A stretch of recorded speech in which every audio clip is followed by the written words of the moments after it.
মুর্শিদাবাদ জেলার শ্রীপাট দেবগ্রামে শুরু হয়েছে ঐতিহ্যবাহী দেবগ্রাম রথযাত্রা মহোৎসব। প্রতি বছরের ন্যায় এবছরও জাঁকজমকভাবে পালিত হলো দেবগ্রাম রথযাত্রা।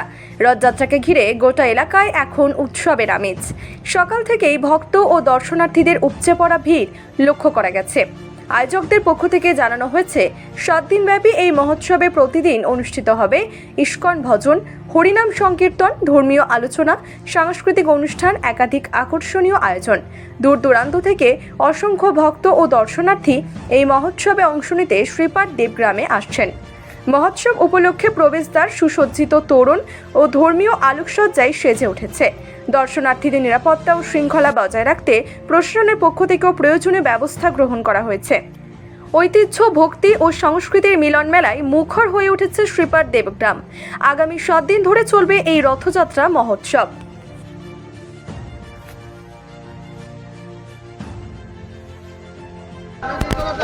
আসলে দেবগ্রাম তো জায়গা নয়, এটা ছিল বিশ্বনাথ চক্রবর্তী ঠাকুর তার আবির্ভাব। তো গত 16 বছর, এবার 17 বছর হচ্ছে রথযাত্রা। তার মধ্যে ইস্কন অনুমোদিত এটা 74 বছর রথযাত্রা হচ্ছে এবং দিনের দিন এটা অনেক গঠিত হয়েছে। আজকে একজন মাতাজি এসেছিলেন ধুলিয়ানের ওপর থেকে, তো তিনি 2 বছর আগে এসেছিলেন, এবার এসে বলছে অনেক উন্নত।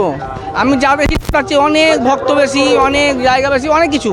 তো খুব তাড়াতাড়ি দ্রুত এর উন্নতি হচ্ছে। যেহেতু বিশ্বনাথ চক্রবর্তী ঠাকুর একজন মহান আচার্য, তাই ওনাকে সারা পৃথিবীর মানুষ ওনাকে চেনে। আর ইস্কনে যে শুরু হয় কীর্তন সকালে 4:30টায়, সেই 4:30টার কীর্তনটা শুরু হয় এই বিশ্বনাথ চক্রবর্তী ঠাকুরের লেখা সংসারা দাবানল দিয়ে। তো সেই বিশ্বনাথ চক্রবর্তী ঠাকুরের আবির্ভাব স্থান, এটা উন্নতি হবেই, এটা তো কোনো ইয়ে নাই। দিনের দিন যতদিন যাবে উন্নতি হবে। আর তার চেয়ে বড় কথা হচ্ছে যে এখানে ইস্কন জায়গা কিনে নিয়েছে, হয়তো খুব তাড়াতাড়ি এখানে মন্দির তৈরি হবে। ভক্তগণদের আর্জি যে সরকারি দৃষ্টি যদি পড়ে তাহলে আরও ডেভেলপ হবে, কি বলবো? হ্যাঁ, অবশ্যই সরকারি দৃষ্টি বললে তো ডেভেলপ তাড়াতাড়ি হবে।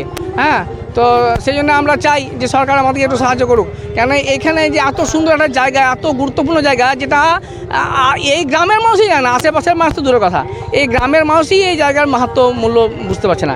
কিন্তু সারা পৃথিবীর মানুষ, America, Russia, England, Japan, France এই বিশ্বনাথ চক্রবর্তী ঠাকুরকে চেনে এবং তার আবির্ভাব খুঁজে বেড়াচ্ছে। হ্যাঁ, তো এইখানে মন্দির হলে সারা পৃথিবীর মানুষ, মন্দির হওয়ার আগে থেকে এখনও আসে অনেকে। বিজয় ব্যানার্জি মহাশয় উনি আমাকে প্রায় বলেন রাশিয়া থেকে এসেছিলেন, ওখান থেকে এসেছিলেন, কত জায়গা থেকে এসেছিলেন, মাঝে মাঝে উনি বলেন যে এখানে আসে। আর মন্দির হয়ে গেলে তাহলে কি হবে বুঝুন। তো সেই জন্যে খুব দরকার এই জায়গার জন্য সরকারি সাহায্য। আমার নাম সরপতি গৌরদাস। প্রভু বিশ্বনাথ চক্রবর্তী যে জন্মস্থান এখানটা আমরাও জানতাম না। হ্যাঁ, ইস্কন থেকে প্রথম এসে আমাদের দেখানোর পরে আমার এই সামনে আমার বাড়ির পিছনে আমরা জায়গা ইস্কন নিয়েছি, এখানেই মন্দির হবে এবং ওনার মাহাত্ম্যর জন্যই গোটাটাই মাহাত্ম্য ছড়িয়ে আছে।